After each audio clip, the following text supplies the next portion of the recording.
കീറി പേപ്പറൊക്കെ അവിടെ എന്താടാ കീറി പേപ്പറൊക്കെ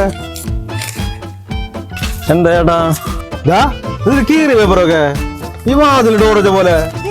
എനിക്ക് ഈ പേപ്പറൊന്നും വേണ്ട, ഈ നല്ല പേപ്പർ. ഇതും കീറി പേപ്പറാണല്ലോ. അതാ പറഞ്ഞ ചേട്ടാ, ഇതൊരു കമ്പനിയുടെ പരസ്യമല്ല. പത്രം എങ്ങനെയാ? ഞാനേ കാശ് എടുത്ത് പഠിക്കുന്നതേ പത്രം വായിക്കാനാ. ഇതൊന്നും ഞങ്ങളുടെ പ്രശ്നങ്ങളല്ല ചേട്ടാ, അത് കമ്പനിക്കാരുടെ പ്രശ്നങ്ങളാണ്. കഴിഞ്ഞ പ്രാവശ്യം കണ്ടില്ലേ, അമ്മാനവരമ്മയിൽ കാർബോർഡ് ചട്ടി വെച്ചിട്ടുണ്ടായിരുന്നു. ഞാൻ ഈ പത്രം കാശ് എടുത്ത് പഠിക്കുന്നതേ വാർത്തകൾ വായിക്കാനാ, അല്ലാണ്ട് നിങ്ങളുടെ ഈ കൂതറ പരസ്യം കാണാൻ വേണ്ടിയല്ല. മനസ്സിലായി നിനക്ക്? ഇതൊക്കെ ഞങ്ങൾ പേപ്പർ ഇടുന്നവർക്കാണ് അതിന്റെ ഒരു ബുദ്ധിമുട്ടോട് വരും. ഞങ്ങൾ എന്ത് ചെയ്യാനാ? ഇത് മാതൃകയ്ക്ക് ഭ്രാന്തായതാണല്ലേ. നിങ്ങൾക്ക് കഴിഞ്ഞ മാസത്തെ പൈസ തന്നില്ലല്ലോ. ഇല്ല ചേട്ടാ. ഇപ്പൊ തരാട്ടാ, ഇവിടെ നിൽക്കട്ടാ.